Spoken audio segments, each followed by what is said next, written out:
kailangan ko mag-save. Paano ako makain bukas?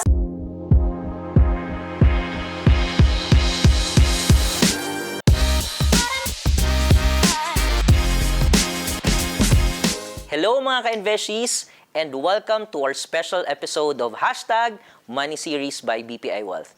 Whether you're looking to save more, invest smarter, or just taking charge of your finances, we've got you covered mga ka-investees. And I am your investpert, JM, and in today's episode, we'll be talking to a professional travel blogger who enjoys life splurges but knows how to balance her adventure with smart financial habits, particularly how starting small can lead to big savings. Her practical tips can help you start setting aside money more effectively and help you shift your mindset. So, mga ka-investees, let's get started and learn how to turn those splurges into investing. So, hi Shayne! Hello! How are you? I'm good! Welcome here sa Money Series. So, wag na natin patagalin, mga ka-investees, no? So, Shayne, tell us something about yourself, no? Paano ka nag-start in your traveling journey? As a travel content creator, I think I've been traveling since I don't know when. Because I'm based in Metro Manila. I grew up in Agusan del Norte. I studied in Cebu. So like, you know, parang lagi na ako nagtatravel. Travel na. But as a travel content creator, I started in 2022. At that time, I was a remote worker. Okay. Tapos, medyo like pandemic, parang towards the end pa ng pandemic yun yung time na kaka-open pa lang ng domestic travel, like tourism. So I decided like after ng more than a year tayong hindi nakapag-travel and all, I decided na pumunta ng Boracay. Ang first viral video ko ever was saan abot ang 500 mo sa Boracay? Parang na-break yung mold ng mindset ng mga tao na pag Boracay, mahal siya. Nagsimula talaga ako na people found me because of my budget travel videos. So, what is it about traveling that you love so much? Traveling kasi is aside from it's a break from your daily routine, no? It will really allow you to breathe. Like, I find it talaga na traveling is a journey of discovering new things. You will discover a lot about yourself and about the world. Ang lalim nito, pero marami ka kasi talaga ma-discover. Yeah. Beyond sa you thought na ito yung normal, ito yung kultura na, it's really a journey. Ang siguro naisip din ng mga ka-investors natin, syempre, yung pag-travel, hindi lang naman yan. Gusto ko lang mag-travel. Diba? So, it involves money. Yeah. Right? So, when you travel ba, how do you prepare in terms of the money that you would need, the finances that you would need for this travel? So, how do you prepare ba? Pinipili ko yung mga destinations na pupuntahan ko. So, I do my research, I watch a lot of videos, I read blogs, then I set a budget for that. Tapos kung mahal siya, pag-iipunan ko talaga siya. So, proper planning talaga. Yeah. And yun, especially setting aside talaga. Yes, so, saving, no? Oo. Saving for that. So, hindi lang basta ako gusto ko mag-travel. So, you really need to plan your finances, plan your saving, setting aside nga to be able to so that you have something to spend for this travels, no. When we talked about traveling, hindi maalis dyan minsan yung splurging na tinatawag, no. So for you ba, what does splurging mean? And when do you know that you are already splurging? Kung okay pa ba or medyo nandun na ako sa splurging side? In general kasi for me I define splurging as you spend into something that you don't mind kung gaano siya kamahal. Okay. Punta ka sa outlet store, kuha ka lang, don't bother kung magkano na yon, swipe ka lang ng swipe, ganun. But, that's how I see splurging.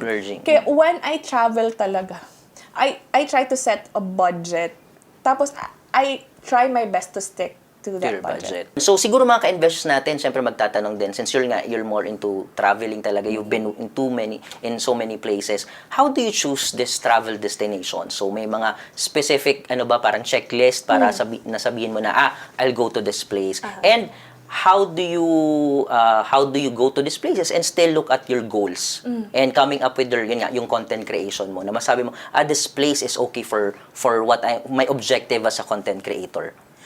As a traveler, what do I want to experience? Tapos, season or month. Then, I always look out for, mga airline promo fares. Yun talaga kasi talaga malaking Makakatulong, no? Yes. Makakatulong. Yeah. So, sabi mo kanina nga na sometimes you're staying in one place for a month. So, what kept you staying on the specific place na ganun katagal? Sabi ko to sa mga followers ko na if we can, travel for, like, stay in that destination for a week or more. If we can. Kasi hindi naman lahat have that privilege, no? Mas meaningful kasi yung travel experience mo when mag-slow down ka when you travel. Ang talaga ako, nag-advocate ako ng slow traveling.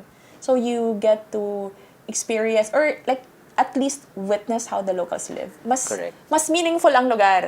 Pero with all of these travels, paano mo siya binabalance? Paano mo siya binabalance with your finances? With how you look at smarter money choices in life? Even dati pa naman, before ako naging travel content creator, ang ko talaga na I should not travel now, tapos dil-dil lang as in later. I don't find it practical kasi.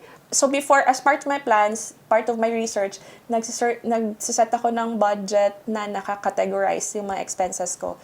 Tapos, na I've learned as I go na malaking bagay din yung natatrack mo yung daily expenses mo. Correct. Para na makita na, okay, ganito pala.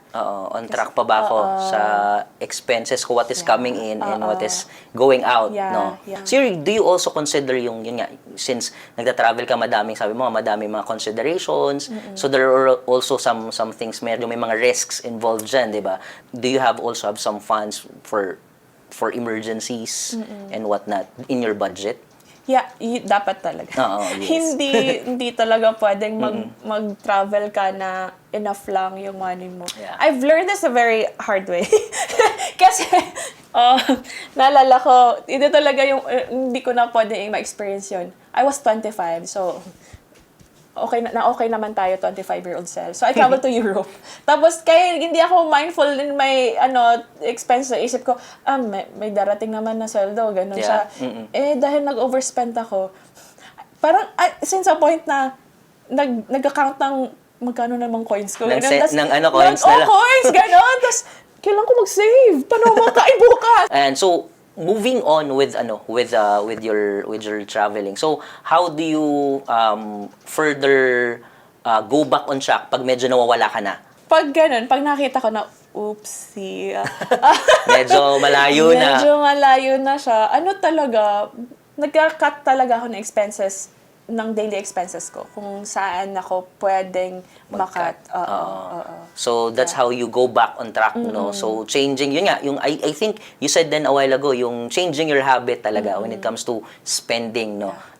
And your expenses, no? So, bawas lang ng hindi naman kailangan tanggalin agad talaga. Hindi naman abrupt change, no? So, slowly, no? Baka may sobra lang ng konti. Yan. Pero titingnan mo lang kung saan ka ba pwedeng i-cut dito. Yes. So, that's a very good thing, no? Na nasabi mga ka-investors ni Shayne. So, it's not really taking out. Kasi minsan, ang iniisip ng iba, alisin ko na tong expense na to. Pero it's really about just slowly. Yeah. Slowly. So, just like traveling as with you, slow travel. So, slowly changing your habit din, no? Sa expenses. Mas logical na ako mag-travel. Kasi di ako budget travel always. But I am a mindful spender. Mindful spender. So, babalik tayo doon. Mindful spender and logical. So, you really think about it. So, with all of this, again, the things that you've shared a while ago, so, madami na kaming natutunan, no? Pero, again, kasi nga, mas madami ka nang napuntahan na different places. So, are there any 3 tips that you can give our mga ka-investees na work for you when it comes to traveling and also managing or balancing nga ulit traveling and your finances? 3 tips for me is that you really plan ahead and research well. Track your finances. I mean, nag-set ka ng budget. Correct. Tapos, i-categorize mo. Ano ba yung mga kailangan mo sa mga travels. Ito talaga, choose the people you will be traveling with. Minsan kasi sabi nga nila, if you want to test your friendship, travel with friends. Kasi doon, ano bang gusto mo yung experience? Magkano bang same ba kayo ng spending habits or spending behaviors niyo? For our ka-investees, plan, budget, and be with mindful spenders. Yan. So, now naman, let's go to medyo a little bit on the future kumbaga. So ano naman, so kasi itong travel medyo short to medium term, no, kasi 1 month to mga weeks lang. So where do you usually set aside your money to be able to achieve this long-term goal? I mean, na-realize ko na kung if you really want something to happen, you have to start somewhere. Correct. Like, kailangan mo talaga siya, or unless, ano lang siya, ideal lang siya, or Correct. pangarap lang siya, hanggang matapos ang mundo, pangarap lang talaga siya. Unless you will do something. So, this surprised me, no, na merong investment, yung BPI investment fund na mababa lang pala mag-start. Parang, Correct. Pwede pala to. Pwede palang I can set aside some money whenever I receive something. Tapos invest ko. So, 1,000 lang mag-start for an investment fund. Correct. Pero na-realize ko na kailangan ko palang to mag-set aside to something for this long-term goal.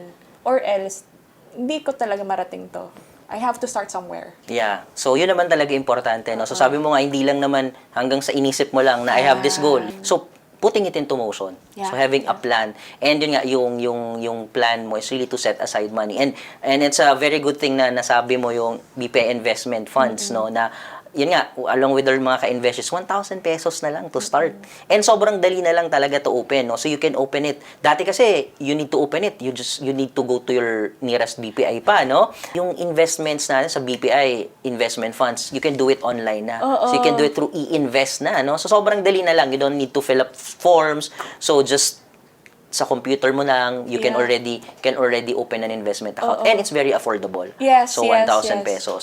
Ayan. And sabi mo nga kanina, nagsa-start ka pa lang, no? So, you said a while ago na you're already starting off with the BPI investment fund, no? And sa mga kagaya mo na starting off with your investments, they can start looking at the different investment outlets or options under BPI investment funds. And one of those could be the short-term investments, like the BPI short-term fund. So the BPI short-term fund kasi basically is really geared towards emergency fund, building your emergency fund, building your yung setting aside of your funds or your savings into a fund to really start off your investment journey. So later on, pwede na nating i-diversify yan into different investment options pa ulit to really support your long-term goals. Yan. So pero pwedeng simulan muna. Yeah. No, so importante, Shayne, is to really start now. Yeah, Start now. Start early.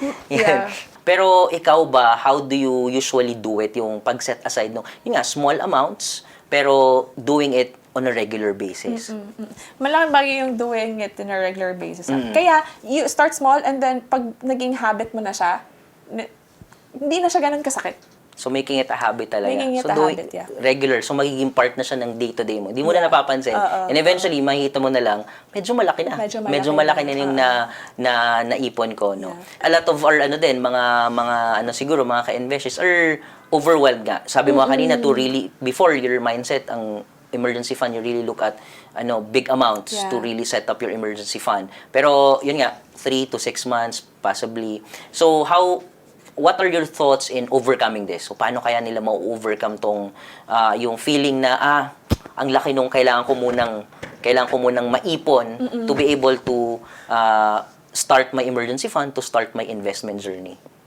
You really have to track your finances. Tapos titingnan mo kung saan ba dito yung I can let go or I should let go. So, ano ba yung could you give some on top of your head, some specifics na ano kaya yung pwede kong i-cut back para I could start and even grow my emergency fund and start my investment journey na? It's a hard pill to swallow talaga. Pero I have to cut with food talaga. Kasi napapalaki talaga. Kasi doon ako talaga sa- yung doon talaga.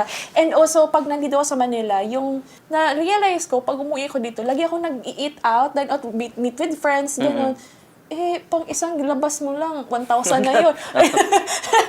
Pang isang kembot lang, di ba? Yan, so, yan nga, consistency, mindful buying, mindful spending, and Shayne, hindi ko pala nasabi kanina, no? So, aside from, it's so easy to start your investment and it's very affordable. So, when it comes to consistency, you can also do the regular investment, no? So, through a regular subscription plan.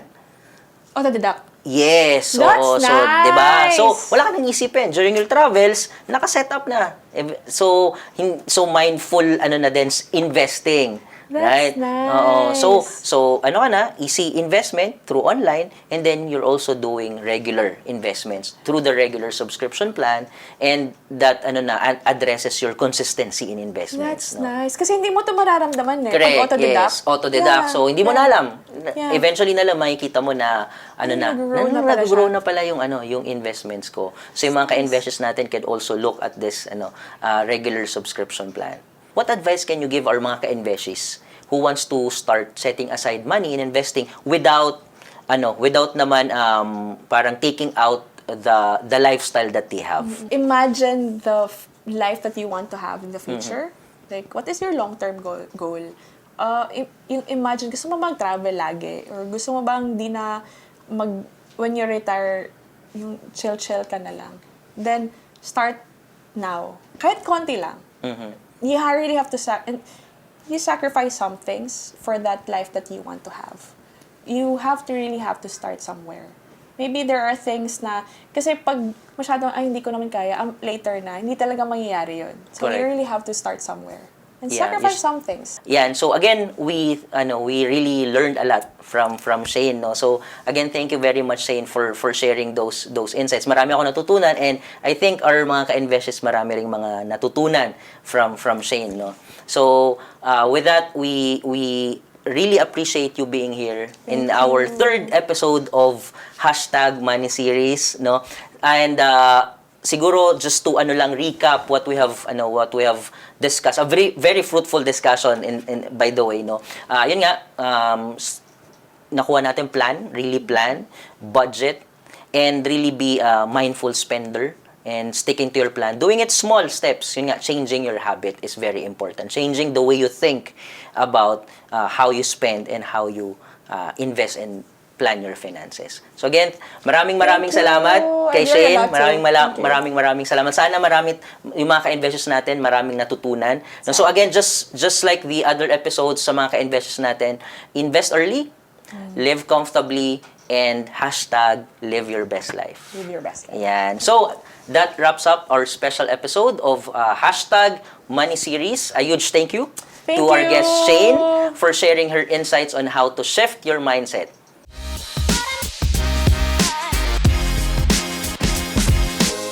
If you enjoyed this episode, don't forget to like and share this video and subscribe to our channel. Don't forget to hit the bell button to get notifications of our latest episodes. Follow us also on Spotify by searching Wealth Radio so you will never miss a new episode. And if you're ready to take the next step in your financial journey, i-invest mo na yan, mga ka-investees. Click the link on your screen or in the description box. Until then, keep investing in yourself and in your future. See you, investees!